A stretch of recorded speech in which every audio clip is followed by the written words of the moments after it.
BM ama nonsiano enya bo aha eye Pent radio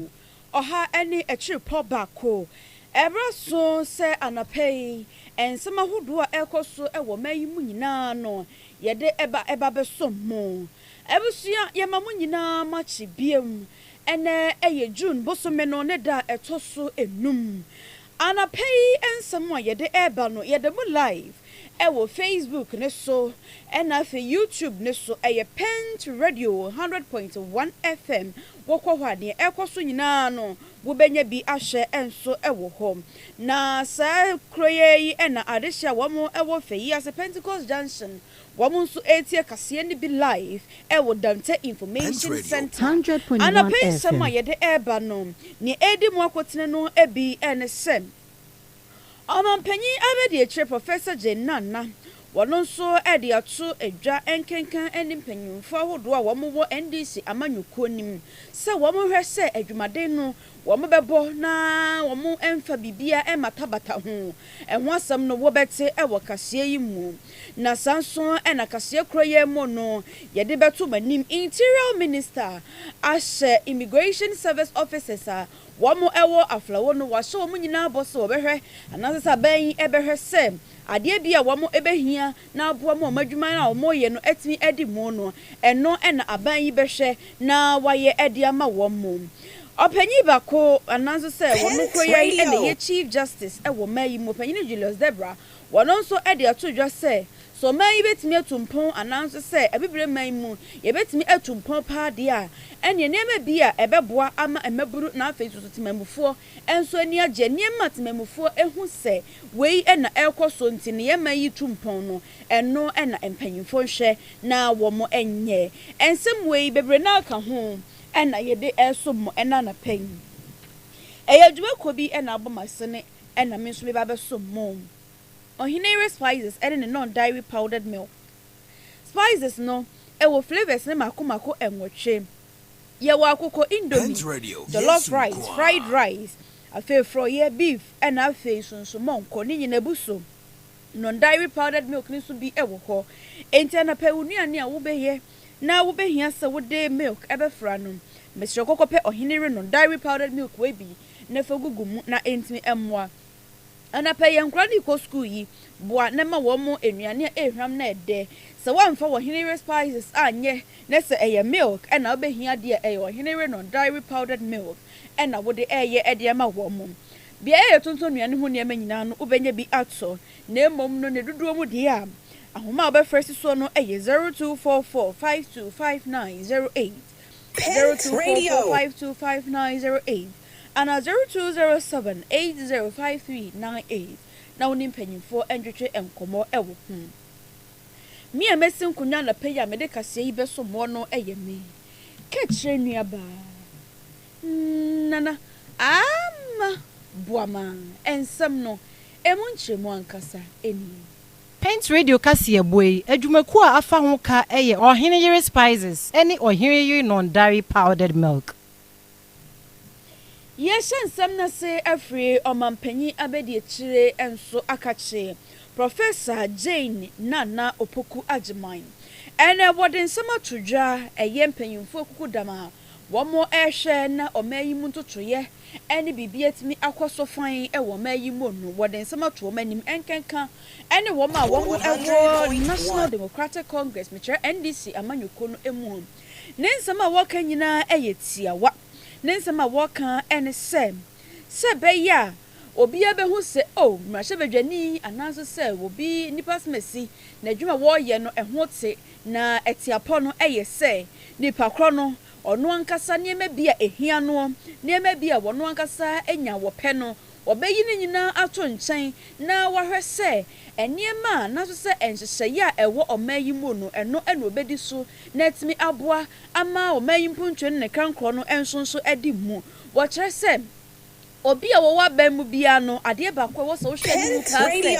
otimemufo omani beje ho enti ne sa ye ntino ene enwuma hodo na wo de ba ene chese bibi ni a na wo de ho hyem na etimi aboa obi oho no ma yeyi no se wei oyosofo ananse se wei oye mrahye bedwani wei oye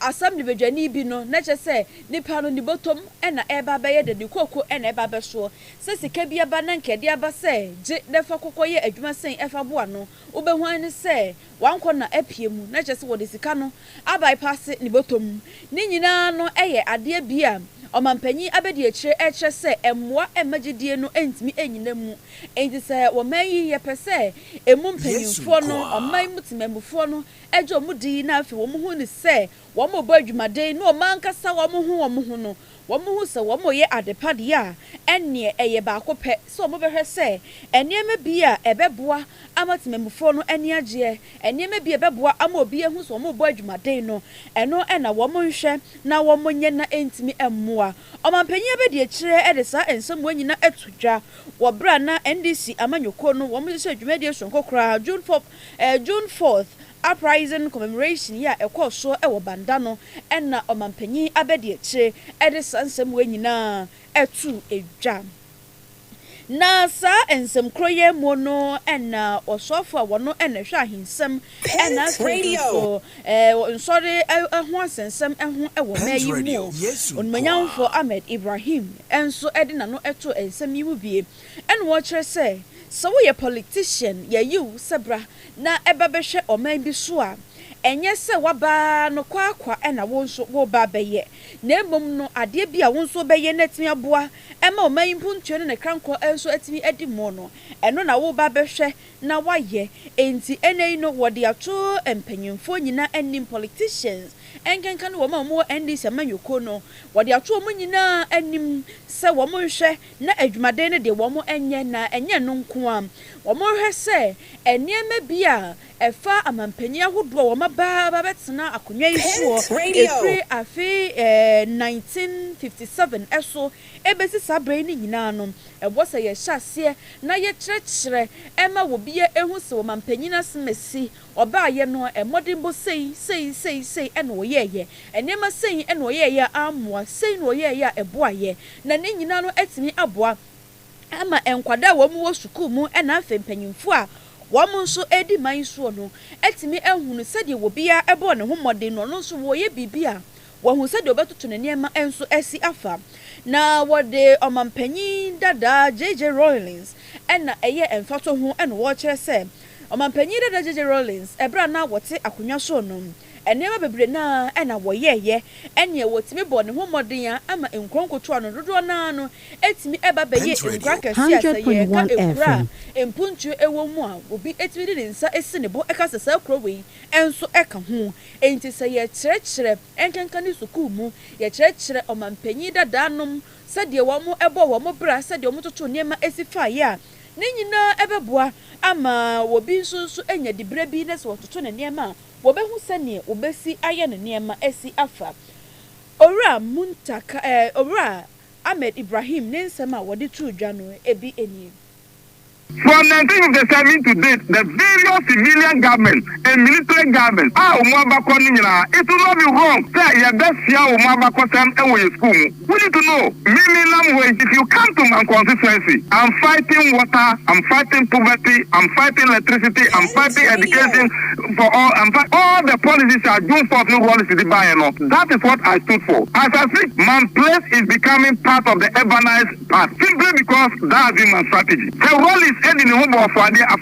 Ghana. Who your MP is all do home for the Emma constituency. Who your minister is all to do home for the Emma Umai. Who your president mama is all do home for the Emma Umai. And no and I never president mama or China Waha. Yeah, Kobo ball ewo America. Also, Mamumfa Mum says can fight so just via enko. Munyai na yanko bomra. Na yemfa sika no schools, yemfa sika no chikania, yemfa sika no pe djuma no muso munye. What will make a president to say those things? It's because he lived the doom for, he saw the doom for. His father was a minister, and he has been a deputy minister and MP. And the abekosem there, mamun kasemu mayensia. Anya yati ayo so for her ahensem and afe sunsun. Nyamesum hu nsɛm so ɛwɔ ɔman yi mu onmonyamfo Ahmed Ibrahim ye konsɛm foforo mu na wɔsoafo a wɔhwɛ afisɛm so ɛwɔ ɔman yi mu onmonyamfo Muhammad Muntaka Mubarak wɔno nso ɛde akyɛ Aflawo Sector Command a wɔn Ghana Immigration Service ni mu no wahyɛ sɛ ɔman yi ɛne emu empanyimfo aban yi ayɛ sɛ wɔbɛhwɛ wɔn papa ɛnneɛma bi a ehia wɔn na bɛboa ama wɔn adwuma wɔn ɛyɛ no etimi edi mu bia no ɛno ɛna aban yi bɛhwɛ na wɔyɛ wɔkyerɛ sɛ Ghana Immigration Service no ade a wɔn ɛyɛ ɛwɔ man yi mu no ɛsom bo papaapa sɛ wobi ɛmfiri wɔn man foforɔ so ɛmɛwura wɔn man yi mu ɔbra ɛmfa ɛmrakwan so wɔ nipa bɔfo bi ɛma mɛto nhyɛ wɔn man yi so ɛne ayɛ a wɔba wɔn man yi mu ɔba bɛbɔ ne bere bi na nso so no wɔde adwempɔ bi ɛde ato n'ati kɔ adwempɔni bi ato n'ati kɔ yɛ a wɔba na wɔba bɛyɛ na ɔde atie ɔman yi mu temamufoɔ na ne nyinaa no ɛbɔ sɛ wɔn mu nya akade a ɛbɛboa wɔn ama saa adwuma no ne nyinaa die no etimi akɔnkan na ayɛ wɔn de na kyɛ sɛ wɔn mu di dwuma na adwuma sonko a ɛna wɔn mu bɛdi ɛde aboa ɛno nti ɛna ɛnɛ yi no wɔbɔ aprɔ ɛna ɔde n'ani ekyerɛ mu ɛwɔ Aflawo Sector Command of Ghana Immigration Service wɔn mo na wɔkɔ hɔ no no ɛna ɔde to mpanyinfo a wɔn wɔ hɔ ɛna adwumayɛfo a wɔn wɔ hɔ nyinaa anim sɛ wɔn deɛ wɔn ntami twuku wɔn kɔmakɔma ɛnto wɔn yam adeɛ biara ni hɔ no mo a ɛha wɔn a ɛyɛ aban yi ɛnhwɛ so ɔbɛyɛ ɛde ama wɔn mo ɛsɛ wɔn adwuma no ho hia ɛne ahobanbɔ sonko a wɔn bɔ ɔman kronkron Ghana enti ensɛm a wɔnyamfo yi ɛde to dwa nie.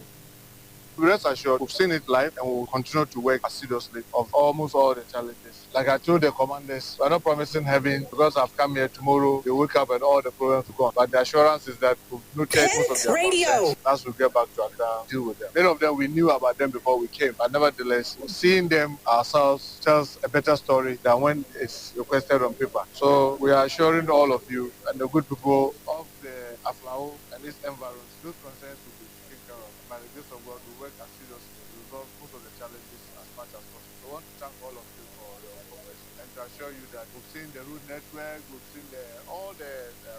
sea, the way the sea is being carried. As a cabinet minister, when we sit and we are having a discussion, we'll all be supporting not only the works and housing minister, but the road minister, the energy minister. I mean, I was there, I saw the way the lighting is behaving. So all that is something that is good. That when you go to the field, you see, instead of sitting in the office and people come tell you the story.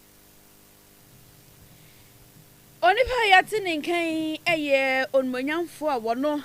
ena wohwe abai yafisem so onmonyamfo Muhammad Muntaka Mubarak ye konsem foforo mu Chief of Staff onmonyamfo Julius Debra wono nso edensem ato Africa anaso se bibrema mu ye mpanyimfo nyina anim se de mpampi no ye ka se sovereignty a yes, will be a enim say any politics ni nyina no ene wo kyerɛ sɛ hwɛ sɛ mo pɛsɛ bebe mamu etimi etumpon na ɛkɔ nanim pa ye pa dia ene mu de munyi politics nsɛm ni nyina ɛna me de me bɔ me ho modern ɛna me bɔ me ho modern no kyerɛ sɛ modern bɔ na woka no ɛwɔ sɛ yɛ modern bɔ temamufo no ehu sampa modern bɔ no wo yɛ ade we wo yɛ ade we wo kyerɛ sɛ temamufo ni mu mabunu no so mu nya adwuma ye kyese bibia ededa na akwamu sika ebe o mayi mu na afen sonso no enema bia ebetimi abɔ temamufo ne ho ban no ne nyina no etimi agya ne naso a eno na ye friend se sovereignty no eno na yehu ne ye pa se aban no ananso se sa o my kro no wo mo bɔ mo ho moden wo kyerɛ sɛ abai bia mu temamufo anaso o man mu bia mu temamufo no ade ba ko mo hwɛ pa ene se wo makwan ye wo ma ya asabia etimi sa yadewa hodoɔ afenso kanea etimi agina so ene 247 etimi gina so edema wo ma wo mo ɛwɔ hɔ ɛna afenso no bibia aban no ɛbɛyɛ kyese bo hya hodoɔ aban no ɛbɛhya nyina no wo betimi edi so na atemamfo no behu se ampa se aban wei ɔbɔ no ho mmɔden ampa se yɛmpanyimfo no wɔn yɛ adwuma so de aboa yɛ man yi ama yɛ man yi nso atumpɔn ayɛ sɛ afoforɔ man a yɛtumi kɔ hɔ no mo ɛne obi kɔ hɔ kora wɔn pɛ so obetumi atu ne nan de asi ne man mu biem no ne nyinaa no to betwa sɛ ɔman yi mu mpanyimfoɔ anaasɛ bibire mu man mu emu mpanyimfoɔ nyinaa ɛka wɔn ti ɛyɛ bɛnkoro na wɔn hyehyɛ saa nneɛma nyinaa gu akwan mu na tumi ɛboa ɛno ɛna betumi aboa paa na ɔpanyin Julius Debra ne nsɛm no ɛnyɛ wei nkwa na wɔka bebree naa no ebi nie.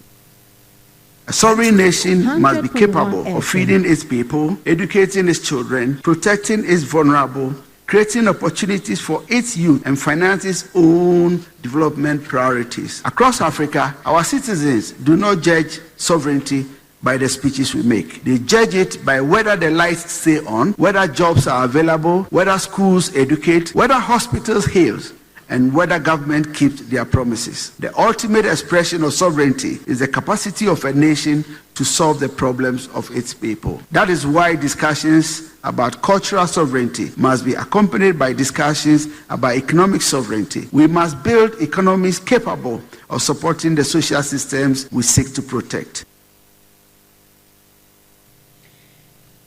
Chief of Staff Olonyamfo Julius Debra na yetoa ensam ne so de amamu panyini a wono da Ghana Institution of Engineering engineer Lordwing Anan ene wode atodwa ne nsam a woka nyina eyetia wo kire se enkrapumpu ne mantamu se de ensuo hya ase se etoto a na eyiri efa enkrofo no ase na nsemu honom no eba beye se kia ne ke afibia ensuo yi ne ti a was a yiri eba enkran nanso so no wono ne di wo hu ne se ade a masa ne ma wanyina aba ne se ye mpanyimfo binom a was a wo mo hwe ne nkomo ye ntoto ye adansie no ne nyina wo mo hwe no mo toto na ne baabi wo hono mo eni kwan se adansie baabi wo hono mo eni kwan se ye bibi wo hono ne nyina no wo ma nhwe antoto ne ye nam so ama saa de ye hu ne saa no wɔkyerɛ sɛ die environmental degradation ɛna afensunsun no enipa binom wɔn enyeema bi omoyɛ enkoye na ensenom ne nyinaa ekeka ho ɛma sɛdeɛ empanyimfo betoto mo nneema no mantoto nti no ensu yiri no akwakoye te sɛ bibie wɔ hɔ bosu bibia na sɛ afi bia na ensu yiri no ensu behyaseɛ atoto sɛ boa ama ɛne wona wɔyɛ emfuo no wɔn nso so anya ensuo ɛde ayɛ omunfuo amenuane ambɔ mamu no enya duru hɔ no ma ne ehu sɛ wɔna kwa enkran de eba be yiri afa nkɔfoɔ ne nyinaa no ɛna wɔkyerɛ sɛ nkampanyimfo hwɛyɛ ɛtoto nneɛma yie paa enkebe boa ama sa ensu yiri ɛne sa nneɛma ya ɛkɔkɔso enkran ensuo yiri ti bia no na ɛyiri no kan nyinaa no ɛso ɛbɛte ɛde ama wɔ mayi ensema engineer Lordwing ɛde to dwa no ebini. Well, these days you don't need a prophet to tell you that when it rains, it will flood in Accra. We used to have floods once a while, once in 10 years, once in 5 years, once in 20 years. But now we are sure that every year Accra will flood, whether we are in the rainy season or we are out of the rainy season. So because for the past 30 years, 40 years, we've done things the wrong way. We've filled all the water holding places where water is held, all the low-lying places. We've built in every place. So when rainfall is going to get into the center of Accra as quickly as it can. It used to take 12 hours from Aburi to Accra, now taking 1 hour. So we've put ourselves in a very dire position. All the water retention areas in Accra has been compromised. So we've brought this on ourselves. We don't need a prophet anymore. And we'll have multiple flooding in Penyepa wono enada Ghana Institution of Engineering engineer Logwin anan ena yatene neno na yesansu ejinamu ewo enkran pumpuni mantemu na dwumadie bi akoso enam so ama empanyifo bebre na enso ebepia ase ene wona wo hyemra ewo mayi mu parliamentarian ene empanyifo akukuda bebre empanyifo wo modeda ensore ano wo ma wo mo hyemra chese nipa bebre na ene akukuda mpa wo mo nyina kokopie dwumadie kro yase ebi na enumo no ena wo panyini baako ema ni muso ena wo sore ye no wo se ade bi wo ho no ma e wo se hwe ne ka ho asem ye pa ene se sa enema ene nam enframa mu LGBTQ+ ene fa wo fa hyehye emema ne memeda ema ne meda wo bi se medie mempɛ ba mempɛ bɛma me krama bi a wo fie no krama no ho e makono nto no na mepɛ no wo bi se adua ena mepɛ se meware no ene sabi adua ena ofa no ne nyina no eye enema bi a wo man ensoso ento de adesrede eto omampanyi His Excellency John Dramani Mahama nim se omampanyi wadie yesre wada yesre wa mu yesre wa son senyame ya doma ne sesa Human Sexual Rights and afe Family Value Bill no enya babedru wani mu a yesre wada enye hu mienu eba ya na ode pen esi so na kire se wasensan bibia ma ye na tini ababaye emlakunini ewo mai mu na tini aboa ama se de empanyimfo binom wo mo ekeka se enye no yetimi asia no kwan kura obra ye hunu sa ensem ne biem na wo panyini a wo de sansem we nyina no eto dwa no eye Kenya Senior Consultant Obstetrician and Gynecology wono enna wo de sansem we eto dwa me kire Dr. William Nagri enna wo de sa ensem we eto dwa na ne nsem a wo kaaye no ebini. Anybody who teaches our children sexual reproductive health and rights or comprehensive sexuality education should go to jail. And I would like to congratulate this August House on the fact that you passed your bill on the human sexuality rights and family values. People are calling it sexuality bill. They need to read and see that the title is different. The other thing that is important is if there is a challenge, I would be happy to work with this House. I'd be happy to work with His Excellency John Mahama to tidy up the bill so that it is not thrown out. It is very important that that bill sees the day of light. Abusiafo panyini a yate ne nkan eye Kenya Senior Consultant Obstetrician and Gynecologist Dr. Wahomi Nagri ena yate ne nkan no na yebeja ne nsemi so ne age enkrato abasisia Midofo a minni hu agro na say die waduane ne da no aye sronko ani omura ohinere spices abefi aduane de aye sronko ohinere chicken seasoning se wo toto wo chi ana wo ye akokọ nam ho bibia fakakra som froye no ohinere stew seasoning no be manageta jollof no ohinere jollof seasoning ma no hwam ni odew mu odew fried rice no kra die ohinere fried rice seasoning Emma me fredwa frede aponchin kakra no me de ohinere go seasoning na ye asam na ne se mira ohinere seasoning powder ya woni beef shrimp noodles any de keke eka anunsu ede aduane ne hwam ne de no ubedie dibium enti obapa ohinere spices abama yen aduane no aye de efrise ne die ne nso aye de ohinere spices ye ewo dwa hoduomu eto phone for 020-780-5398 and 0244-525908 FDA agi edwedien kratoi atum.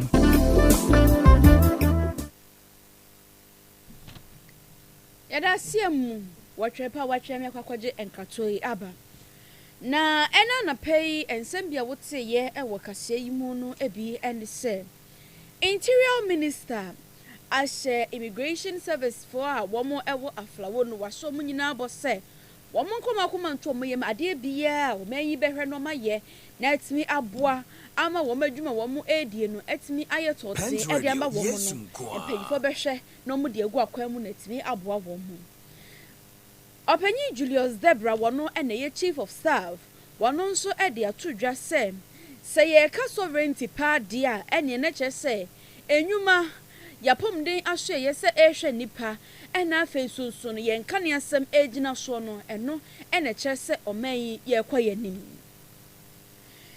na enkran ensu yira ekokoso ewo ho edru ensu to bire bia na eno enna engineer bako eye engineer Lordwin wono so ede na no atomu bie eche se entoto ye mapa bia empanyimfo binom antoto no eno ene nam so amasa de ye hu ye guso ye hu no Kasia kroye mo so ena yede to manim se Omampanyi abedi echere His Excellency Professor Jane Nana Opoku Agyeman akyerɛ sɛ empanyimfo wo mo wa ban mu enkenkan ene wona wo NDC amanyoko mu no ade abaako ebeboa pa ama amanyimfo ehu se wo mo bo adwuma pa ne sɛ wo meyi bibia ato nkyɛn na enema bia eye nseseye wo mayimu ehu behwe no madi soɔ no mahwɛ sɛ empuntuo enso ebekoso ewo mayimu ensem wei ene efoforo pina ena na pɛ woteye ewo ye kaseɛ yi mu Nyumakwa so yasene no ebi ene Ohinere spices ene Ohinere non-dairy powdered milk spices ne ehwam ye pa na eden sonson na sa spices we na sa wode ye aduane a anapai senka wode ye aduane a amache no nine kra na asole ye na ade ye aduane a ka behu ne senkofo ahyase piepie firi wo modem mo wo mpa so na anie sabi wo manim totoro nyina wo mode ba behwe aduane kra wo no ano ne nyina eye se ne hwam no entomu nim se aduane de kia ne ke ebeye de pa enti mesra wo ne kokope Ohinere spices yi bi na na pe wunuane a wode ye nyina no fa ne fa ye bi na entimi emmoa wo ye obi a woton enuane a ene mesra wada o magica wo hia na ebetwe dom afredom ede ma no eye Ohinere spices yi ye wo hwane mako enwotwe ye wo akoko indomie jollof rice fried rice afenso so froye de ewo ho ye wo beef de ewo ho ye wo aponche de ewo ho na afi monko ni nyina no ede se de medican aka no non-dairy powdered milk ne kra de edutwam wei eye Paul amantem so se edikanfo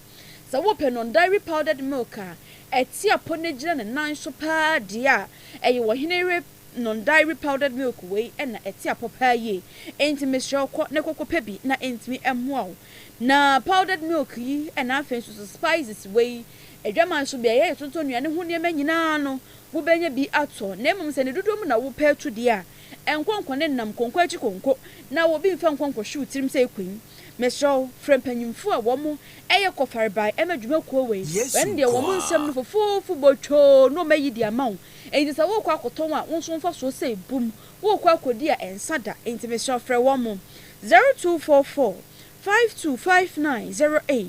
0244 525908 and 0207 805398